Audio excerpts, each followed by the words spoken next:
السلام علیکم دوستوں، امید ہے آپ سب لوگ خیر خیریت سے ہوں گے۔ آج کا جو ہمارا سیشن ہے یہ فل برائٹ اسکالرشپ کے لیے جو اپلیکیشن ہوتی ہے اس میں ریسرچ آبجیکٹیو کا ایک ایسے ہوتا ہے جو کہ بہت امپورٹنٹ ہوتا ہے۔ آج کا ہمارا جو سیشن ہے وہ اس کے بارے میں ہے کہ کس طرح ایک اچھا اسٹرانگ اور امپیکٹفل جو ہے نا ریسرچ آبجیکٹیو ایسے لکھ سکتے ہیں۔ اور اب ہم اپنا جو سیشن ہے وہ اسٹارٹ کرتے ہیں۔ آج کے سیشن میں ہمیں جو جوائن کر رہے ہیں گیسٹ اسپیکر وہ ڈاکٹر یاسر نواز ہیں۔ یاسر نواز بھائی جو ہے وہ فل برائٹ اسکالر اور اس کے ساتھ ساتھ ابھی پی ایچ ڈی کینڈیڈیٹ ہیں میشیگن اسٹیٹ یونیورسٹی میں۔ تو آج وہ ہمیں بتائیں گے کہ کس طرح آپ ایک اچھا ریسرچ آبجیکٹیو جو ہے وہ پریپیئر کر سکتے ہیں اور فل برائٹ اسکالرشپ وین کر سکتے ہیں۔ جی یاسر بھائی، آپ ابھی میرے خیال میں اسکرین شیئر کر سکتے ہیں۔ تھینک یو اعظم، میں ابھی اسٹارٹ کرتا ہوں۔ سب سے پہلے تو السلام علیکم سارے پارٹیسپینٹس کو۔ اعظم تھینک یو ویری مچ مجھے انوائٹ کرنے کے لیے۔ بریف سا انٹروڈکشن اعظم نے بھی دیا۔ میرا پی ایچ ڈی اسٹوڈنٹ ہوں میں میشیگن اسٹیٹ یونیورسٹی میں۔ اینیمل جینیٹکس میری فیلڈ ہے۔ بیک گراؤنڈ میرا یہ ہے کہ ڈی وی ایم میں نے کیا لاہور سے، پھر میں نے ماسٹرز کیا ادھر میشیگن اسٹیٹ یونیورسٹی سے فل برائٹ اسکالرشپ پروگرام پر۔ تو یہ آج اچھا موقع ہے آپ لوگوں کے ساتھ شیئر کرنے کے لیے، کیونکہ نہ صرف کہ میں نے خود لکھا اپنا ریسرچ اسٹیٹمنٹ، بلکہ میں نے باقی دوستوں کے ساتھ بھی کافی ڈسکشنز ہوئی اس بارے میں، اور پھر ہر سال کوئی نہ کوئی ریویو کرنے کے لیے ہمارے پاس آتے رہتے ہیں ایسے، تو تھوڑا بہت ایکسپیرینس ہے اس بارے میں۔ لیکن شروع کرنے سے پہلے ڈسکلیمر یہ ہے کہ میری کوئی ٹریننگ نہیں ہے اس بارے میں، نہ ہی میں کوئی فل برائٹ یا U S C F P کا کوئی نمائندہ ہوں، یا ان سے میں نے کوئی ڈائریکٹلی اس بارے میں کچھ ٹریننگ لی ہو کہ ریسرچ اسٹیٹمنٹ کیسے لکھتے ہیں۔ جو بھی آج میں بولوں گا یہ سب میرا پرسنل اور میرے فرینڈس کا جو ایکسپیرینس ہے اوور دا ایئرز، جو میں نے لوگوں کو گائیڈ کرنے میں جو کچھ سیکھا وہ سب آپ کے ساتھ شیئر کروں گا۔ تو سٹارٹ کرتے ہیں۔ سب سے پہلے 4 مین کنٹینٹس ہیں ہماری آج کی ڈسکشن کے۔ سب سے پہلے تو یہ ہم ڈسکس کریں گے کہ ریسرچ آبجیکٹیو ہوتا کیا ہے، اس کے بعد ہم دیکھیں گے کہ اس میں کیا کیا چیزیں انکلوڈ ہوتی ہیں، کیا کیا کنٹینٹس اس کے ہونے چاہیے۔ اس کے بعد ہم دیکھیں گے کہ ہاؤ ٹو رائٹ، کیسے لکھتے ہیں، کیا پروسیس ہوتا ہے رائٹنگ کا، کیا کیا سٹیپس ہوتے ہیں، اور فائنلی پھر ہم دیکھیں گے کہ ایک ریسرچ اسٹیٹمنٹ کو پالش کیسے کیا جاتا ہے۔ آپ نے ایک دفعہ لکھ لیا ہے تو پھر اس کو کیسے آپ امپروو کریں۔ تو یہ چیز تو ہمارا کنٹینٹس تو اس میں مکمل ہو گیا۔ اب میں آخر میں جو ہے میرے پاس 2 ایگزامپلز ہیں، میں ان کو ریویو کرتا ہوں، آپ لوگوں سے شیئر کرتا ہوں کہ اس میں کیا اسٹرینتھس ہیں، کیا ویکنیسز ہیں۔ تو میرے پاس 2 ایگزامپلز ہیں، ایک تھوڑی سی ویک ہے، ویک والی کو پہلے کرتے ہیں، پھر تھوڑی سی بہتر ہے، تو آپ کو کچھ آئیڈیا ہو جائے گا اس میں۔ تو سب سے پہلے یہ دیکھیں کہ یہ ریسرچ آبجیکٹیوز ہیں، اس کے اندر اس بندے نے یہ انٹروڈکشن کا پیراگراف اس کو ہم سپوز کرتے ہیں، تو وہ لکھتا ہے human being and the rate of diseases go hand in hand. This leads to development of pharmacology. تو پھر it provides the basis of drug development. اور پھر اپنا یہاں پہ وہ لکھتا ہے کہ وہ کیا کرنا چاہتا ہے۔ تو یہ چیز تو اس کی مجھے اچھی لگی کہ اس نے اینڈ پہ اپنا لکھ دیا کہ وہ for nullifying the side effects of drugs and making the lives more secure, I wish to pursue my doctorate abroad in this field. تو یہ چیز تو اچھی لگی کہ اس نے اپنا مینشن کر دیا کہ وہ کیا کرنا چاہتا ہے۔ تھوڑا سا جو اس میں مجھے ویک لگا وہ یہ کہ سٹارٹنگ بہت ہی ڈل سی تھی، کوئی اتنی کیچی سینٹینس نہیں تھا۔ پھر اسی طرح اس نے بیچ میں فارماکالوجی کو ڈیفائن یا اس کے بارے میں بتانا شروع کر دیا، فارماکالوجی کیا ہوتی ہے، تو یہ چیز اتنی اچھی نہیں تھی۔ جیسے میں نے پہلے بتایا کہ آپ ایک اچھا سا سینٹینس سٹارٹ میں ڈالیں جو کہ مثلا یہاں پہ وہ اگر وہ لکھ دیتا کہ کیا کہہ سکتے ہیں کہ اس نے آگے جا کے لکھا بھی ہے یہاں پہ کہ ڈیتھس بہت زیادہ ہوتی ہیں رانگ یوز آف ڈرگس کی وجہ سے، تو اس کے بارے میں بات کر سکتا تھا کہ مس یوز آف ڈرگس سے بہت زیادہ پرابلمز ہوتے ہیں، یا اس طرح کی بات لکھتا تھا تو جو کہ بہت شاکنگ ہوتی، تو وہ صحیح تھا۔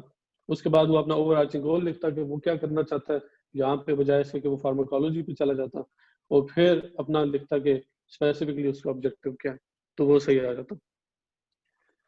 اس کے بعد پھر یہ پورا پیراگراف ہے، اس پیراگراف میں وہ بات کرنا چاہتا ہے آئی ایزیوم پاکستان کے بارے میں کہ فارماکالوجی کی پاکستان میں کیا کنڈیشن ہے، کہ despite the fact that pharmacology is quite گرم field escalation of certain drastic issues apropos to drugs in Pakistan.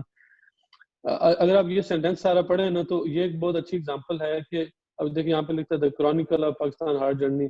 اس میں بہت کلیئر ہے کہ وہ ایسے ورڈز یوز کرنا چاہ رہا ہے یا مشکل ورڈز یوز کر رہا ہے جو کہ فٹ بیٹھ رہے نہیں. اب جیسے یہاں پہ وہ از کوائٹ گرم فیلڈ, اس کا کیا مطلب ہے, مجھے تو اس چیز کی سمجھ نہیں ہے. پھر اسی طرح ایسکلیشن آف سرٹن ڈراسٹک, یہ ایسکلیشن کا ورڈ یہاں پہ فٹ نہیں کر رہا. پھر اسی طرح آگے وہ The Chronicle of Pakistan Hard Journey, تو لگتا ہے کہ وہ مشکل انگلش یوز کرنا چاہتا ہے. یہ تو سمجھ آ رہی وہ کیا کہنا چاہتا ہے, لیکن وہ چیز سوٹ نہیں کر رہی یہاں پہ. تو یہ چیز جیسے میں پہلے مینشن کر رہا تھا کہ تھوڑا سا اگر آپ چیزوں کو سمپل ورڈز میں ایکسپلین کر سکتے ہیں تو آپ ایسے, کیونکہ ہم مشکل ورڈز عام طور پہ جب انگلش بولتے ہیں تو استعمال نہیں کرتے, تو پھر جب ہم اس میں لکھتے ہیں تو کئی دفعہ ہم اس کا رانگ یوز کر دیتے ہیں. ایسی جگہ پہ جہاں پہ وہ نہیں فٹ بیٹھتے وہاں پہ آپ اس کو یوز کرنا شروع کر دیتے. تو یہ چیز اس میں مینشن کرنا چاہتا تھا. Don't try to be too complex, don't try to use difficult vocabulary. پھر بینگ اے ڈیولپنگ کنٹری, یہ پورا پاکستان کے بارے میں وہ لکھتا ہے کہ یہاں پہ ڈرگس کی مس یوز ہو رہی ہے. بہت سے لوگ 40% ڈیتھس جو ہیں وہ ان اپراپر یوز آف ڈرگس کی وجہ سے ہوتی ہیں, میل پریکٹسز ہیں. پھر وہ ویٹرینیرینس کے بارے میں بھی لکھتا ہے کہ ویٹرینیرینس جو ہیں وہ کئی دفعہ ایسی اینٹی بایوٹکس یوز کرتے رہتے ہیں جو پھر آگے ڈرگ ریزیڈیوز آتی ہیں. تو یہ آئیڈیاز اچھے ہیں کہ اس نے یہاں پاکستان کے بارے میں لکھا ہوا, اور اس میں مطلب کیا کیا کنڈیشن ہے, کیا اس میں ہوتا ہے. لیکن ایک چیز جو میں یہاں پہ مینشن کرنا چاہتا ہوں وہ یہ کہ اس پوری کے اندر پڑھتے ہوئے نا وہ بار بار ڈرگس کا ورڈ یوز کر رہا ہے, اور کوئی اس کا سنونیم یوز نہیں کرتا. ڈرگز بار بار ہر سینٹینس میں پھر ڈرگز آ جاتا. تو میں جب اس کو پڑھ رہا تھا تو مجھے لگتا تھا شاید یہ کوئی نشہ آور منشیات کے بارے میں بات کر رہا ہے, کیونکہ ڈرگس جب ہم یوز کرتے ہیں کہ مس یوز آف ڈرگز یا اوور یوز آف ڈرگز, تو اس میں وہ ادھر ویسٹ میں جب آپ بات کرتے ہیں تو وہ لگتا ہے کہ یہ منشیات کے بارے میں بات کر رہا ہے, لیکن اصل میں وہ بات کر رہا تھا میڈیسن کے بارے میں. تو آپ نا ایک ورڈ کو بار بار یوز نہ کریں, اس کو آپ مثلاً وہ کئی جگہ میڈیسن لکھ دیتا ہے, پھر کئی جگہ پہ تھراپیوٹکس لکھ دیتا ہے, پھر کچھ اور اس طرح کا ورڈ, تو آپ کو وہ چیز کلیئر ہو جاتی ہے اور پھر اچھا بھی لگتا ہے کہ ایک ہی ورڈ بار بار یوز نہیں ہو رہی. تو اس چیز کو تھوڑا سا اوائڈ کریں. پھر یہاں پہ وہ لکھتا ہے the only sub field of pharmacology that is supportive in understanding of process. اب یہاں پہ وہ فارماکالوجی کو اس نے ڈیفائن کیا ہے, پھر اس نے فارماکالوجی اس میں کیا کیا چیزیں انکلوڈ ہوتی ہیں, اور اس کے بعد اس نے کہا کہ میں نے فارماکالوجی میں کیا ہوا ایم فل, تو اس بارے میں آگے پڑھنا چاہتا ہوں. تو میرے نزدیک یہ کوئی اتنا اسٹرانگ پوائنٹ نہیں ہے. آپ فارماکالوجی یا کسی فیلڈ کو ڈیفائن کرنا نہ شروع کر دیں. آپ یہ لکھیں, آپ نے یہاں پہ لکھا تھا کہ پاکستان میں کیا ایشوز ہیں, پھر اگر آپ اس میں یہ لکھ دیتے کہ اس کو آپ کیسے کنٹرول کر سکتے ہیں, اس کنٹرول کرنے کے بارے میں کیا کیا اب تک کام ہو چکا ہے, کیا کام نہیں ہو چکا, تھوڑا سا میں بھی 1-2 ریفرنسز بھی اگر ڈال دیتے تو وہ اچھا ہو جاتا, بجائے اس کے کہ آپ یہ فیلڈ کے بارے میں 6-7 لائنیں ضائع کر دیں.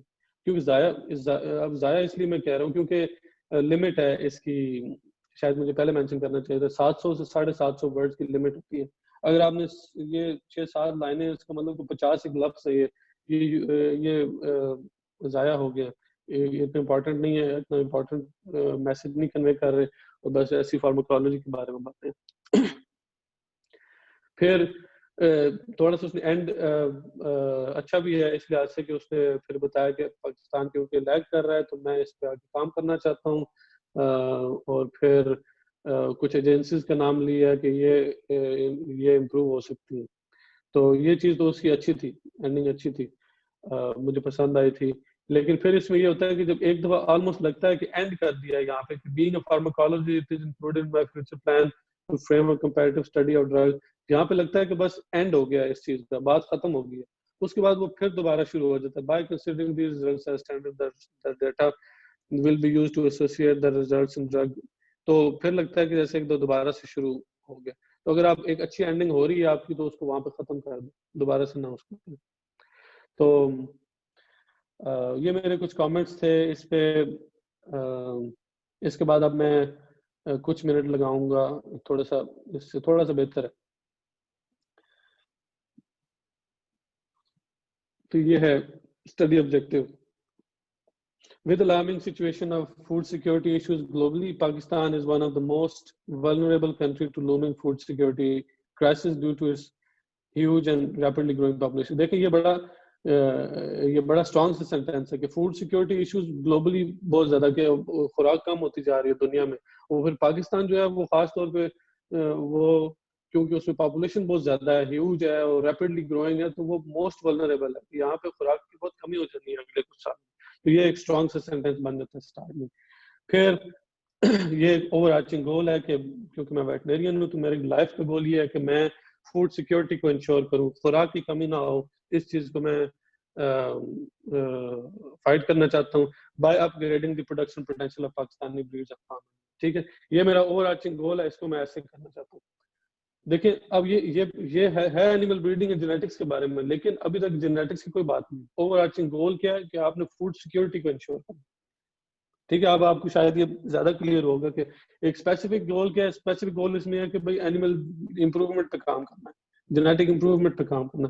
اوور آرچنگ گول یہ ہے کہ کیا ہوگا اگر آپ جینیٹک امپروو کر لیں گے تو بھائی ہمارے پاس دودھ بافر ہو جائے گا، میٹ بافر ہو جائے گا، ایگز بافر ہو جائیں گے. اس سے ہمارے خوراک کی کمی جو دنیا میں آ رہی ہے اس کو ہم فائٹ کر سکتے ہیں. تو اوور آرچنگ گول اس کو بولتے ہیں. یہ میں یہاں پہ ہم نے لکھا.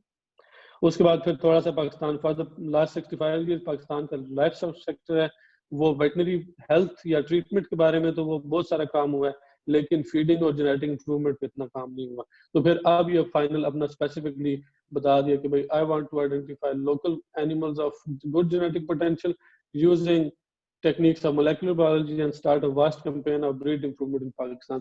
اب جس بندے نے یہ سینٹینس پڑھ لیا پیچھے کوئی ایمبیگوٹی نہیں رہتی، کوئی ڈاؤٹ نہیں رہتا کہ بھائی یہ بندہ کیا کرنا چاہتا ہے. وہ کلیئرلی اس نے بتا دیا کہ میں کیا کرنا چاہتا ہوں. اوور آرچنگ گول یہاں پہ اور پھر اپنا اسپیسیفک آبجیکٹو یہاں پہ. تو یہ مجھے اچھا لگا کہ اس طرح ایک اسٹرانگ سا اسٹارٹ ہوا، اوور آرچنگ گول ہوا، تھوڑا سا پاکستان کو بتایا، پھر ادھر اپنا کیا کرنا چاہتا ہوں. تو یہ ایک طرح سے دریا کو کوزے میں بند کر انٹروڈکشن. اور کسی بھی کوئی بھی رائٹنگ جب آپ پڑھ رہے ہوتے ہیں انٹروڈکشن اور کنکلوژن دو چیزیں بہت امپورٹنٹ ہوتی ہیں. عام طور پہ جب آپ کوئی ریسرچ پیپر پڑھ رہے ہوتے ہیں تو کئی دفعہ آپ کچھ اور پڑھتے نہیں، سیدھا کنکلوژن یا انٹروڈکشن پہ چلے جاتے ہیں اور ڈیٹیلز، کیونکہ اس سے آپ کو ساری کہانی پتہ چل جاتی ہے. تو یہ بہت امپورٹنٹ ہوتا ہے. اگر آپ نے اچھا اور اس لیے بھی امپورٹنٹ ہے کیونکہ یہ پہلا پارٹ ہے آپ کے ریسرچ آبجیکٹو. تو وہ کہتے ہیں نا first impression is the last impression. پہلا اگر آپ کا پیراگراف بہت اچھا ہو جائے تو وہ لگتا ہے کہ بھئی یہ تو بہت اچھا ہے، اس نے آگے بھی اچھا لکھا ہوا. اگر آپ کا پہلے ہی اچھا نہیں ہے تو پہلے ہی امیج ہی برا بن گیا، اس کے بعد پھر آگے آپ نے اچھا بھی لکھا ہوگا تو وہ اتنا اچھا لگے گا نہیں. پھر اب یہ 3 پیراگرافس ہیں آگے. ایک پیراگراف میں یہ ہے کہ پاکستان میں کیا کنڈیشن ہے کہ ہم 35 بلین لیٹر ملک پروڈیوس کر رہے ہیں، لیکن اس کی کاسٹ کیا کہ ہم نے تقریباً 6 کروڑ گائے بھینسیں پالی ہوئی ہیں. پھر اسی طرح ہم دوسرے اگر کنٹریز کو دیکھیں جیسے جرمنی ہے تو ادھر پر اینیمل 5 گنا زیادہ دودھ پروڈیوس کرتے ہیں. اسی طرح اگر آپ میٹ سیکٹر کی بات کریں تو ہمارے پاس تقریباً 17 کروڑ جانور موجود ہیں جو کہ میٹ کے لیے اویلیبل ہیں، لیکن ہماری جو دنیا میں رینکنگ ہے وہ 19ویں ہے. ٹھیک ہے، یہ تھوڑا سا پرانا ہے، 5 سال پرانا ہے، تو اس میں کچھ فیکٹس اینڈ فگر چینج ہو چکے ہیں، لیکن تب کے یہ ایکوریٹ تھے. تو پھر اسی طرح ہم نے کہا کہ بھئی ہم ہر سال $4 بلین لگاتے ہیں پولٹری امپورٹس کے اوپر. تو یہ فائنلی یہاں پہ بتایا کہ کیونکہ لوگوں کی خوراک کھانے کی عادتیں بدل رہی ہیں، لوگ بہت زیادہ پہلے جو فوڈز کھاتے تھے وہ اس سے اب پروٹین کی طرف زیادہ آ رہے ہیں. تو اور پھر لوگوں کے پاس ان کی ڈائننگ کوالٹی بڑھ رہی ہے کہ ان کے پاس پیسہ بھی زیادہ آ رہا ہے تو وہ بہتر کھانا کھانا چاہتے ہیں. تو پھر اس کی وجہ سے ہمارے لائف اسٹاک سیکٹر پہ بہت زیادہ بوجھ پڑ رہا ہے کہ وہ ملک، میٹ اور ایگز کی پروڈکشن کو بڑھا دے. تو یہ پاکستان کا ایک اوور آل تصویر کھینچ دی ہے کہ اس میں کیا کہ بہت زیادہ اینیملز ہیں، اتنے پروڈکٹیو نہیں ہے، ایفیشنسی کم ہے، اور بہت زیادہ لائف اسٹاک سیکٹر پہ بوجھ پڑ رہا ہے کہ بھئی ہم بڑھائیں اپنی پروڈکشن. تو اب اس پیراگراف میں تھوڑا سا یہ کہ سولوشن کیا ہے کہ ہم اچھا یہ پرابلم تھا، اس کو ہم کیا سکتے ہیں، اپرچونٹیز کیا ہے کہ ہم کریں کیا کہ ہم بجائے اس کے جانوروں کی تعداد بڑھاتے جائیں ہارزونٹل ایکسپینشن کے بجائے ہم چاہیے کہ ورٹیکلی ان کو لفٹ کریں، یعنی ان کی آپ ایفیشنسی کو بڑھائیں. ایک جانور جتنا دودھ دے رہا ہے یا جتنا اب جتنے 10 جانور اب دودھ دے رہے ہیں اتنا اگر ہم ایک جانور سے لے سکیں تو وہ فائدہ نہیں ہے، کیونکہ ایک جانور کو آپ کم کھلائیں گے اور دودھ اتنا ہی ملے گا. تو یہ سولوشن ہے. اس کے لیے لکیلی ہمارے پاس کچھ بریڈز ہیں جن کے اندر جینیٹک پوٹینشیل بہت اچھا ہے. کچھ بریڈز مینشن کر دیا, نیلی رابی جو کہ بہتر ہے, انڈین بفلو سے جو کہ بہت پاپولر ہے دنیا کے اندر. دنیا میں بفلو مورا بہت پاپولر ہے کیونکہ انہوں نے اس پہ ایکسپورٹ پہ کام کیا. ہم نے ایکسپورٹ پہ کام نہیں کیا. ہماری بفلو ان سے بہتر ہے لیکن ہم نے ایکسپورٹ پہ کام نہیں کیا. پھر اسی طرح ہمارے پاس اور ہیں گائے ساہیوال, داجل, باگناڑی, جو کہ جن کے اندر بہت سی پروڈکشن پوٹینشیل موجود ہے لیکن ہم نے اس کو بریڈ امپروومنٹ پہ کام نہیں کیا. پھر اسی طرح ہمارے جو بیٹل گورٹ ہے اس کا فائدہ یہ ہے کہ وہ ہر دفعہ ٹرپلٹس یا پھر کوادروپلٹس پیدا کرتی ہے. بہت سی 3 یا 4 بچے دیتی ہے. بہت سی بکریاں ہوتی ہیں جو صرف 2 بچے دیتی ہیں. تو یہ پرولیفریشن زیادہ ہے. تو اس طرح کی چیزیں ہم فیکٹرز کو اگر ہم یوز کریں تو فیوچر میں ہم اگر اس کو ہم کیش کریں تو ہمارا فائدہ ہو سکتا ہے. تو یہ تو آگے سولوشن. اس کے بارے میں اب یہ پیراگراف مجھے بہت اچھا لگتا ہے. اس پیراگراف میں یہ ہے کہ اس بندے نے یہ بتایا کہ بھائی یہ ساری سچویشن جب میں نے ریئلائز کی تو میں نے اپنا جو کیریئر گول تھے نا, میں نے 3rd ایئر آف DVM میں نے وہ پلان کر لیے تھے. اور اس کے بعد پھر میں نے بہت سارے اسٹیپس لیے ان گولز کو اچیو کرنے کے لیے. سب سے پہلے تو میں نے جو ہے مشیگن سے میں نے جینیٹکس کا کورس لیا. پھر میں پاکستان واپس گیا تو میں نے وہاں پہ جا کے ایک ریسرچ پروجیکٹ میں کام کیا ایک PhD اسٹوڈنٹ کے ساتھ مل کے. پھر میں ایک جو انٹرنشپ کر رہا ہوں جن کا یہی مقصد ہے کہ وہ پروڈکشن کو بڑھائیں. پھر میں ایک ریسرچ ٹرائل پہ کام کر رہا ہوں جو کہ کنڈی بفلو کرابس کے اوپر ہے. تو یہ 4 ڈفرنٹ اسٹیپس ہیں. اس بندے نے بتایا کہ بھائی میں نے یہ کام پاسٹ میں کیے ہیں اپنے گول کو امپروو اچیو کرنے کے لیے. اس کے بعد اب وہ لکھتا ہے کہ بھائی so I am pretty much on track کہ میں اپنا گول اچیو کروں. میں صحیح راستے پہ چلا ہوں لیکن اس کے لیے اب مجھے چاہیے کیا کہ to equip myself further. میں ماسٹرز کرنا چاہتا ہوں اینوئل بریڈنگ ان جینیٹکس میں. تو my dream is to acquire skills and training. اور پھر واپس آ کے میں کسی یونیورسٹی میں جوائن کروں اور ایک ٹیم بناؤں اپنے ساتھ سائنٹسٹ کی, اور پھر اینوئل بریڈنگ پروگرامز لانچ کروں پاکستان کے اندر اور اس کو امپروو کروں. تو یہ کافی مجھے اس لحاظ سے اچھا لگا کہ انٹروڈکشن بہت اسٹرانگ ہے. پھر پاکستان کا پرابلم بتایا ہوا, پھر پاکستان کا سولوشن بتایا ہوا, پھر اس سولوشن کے لیے اس بندے نے خود کیا کیا ہوا اب تک, اور پھر اب وہ آگے کیا کرنا چاہتا ہے. تو بہت اچھا اسٹرکچر بنا. تو امید کرتا ہوں کہ یہ آپ سب کے لیے ہیلپ فل ہوگا. میرے خیال سے اب فائنل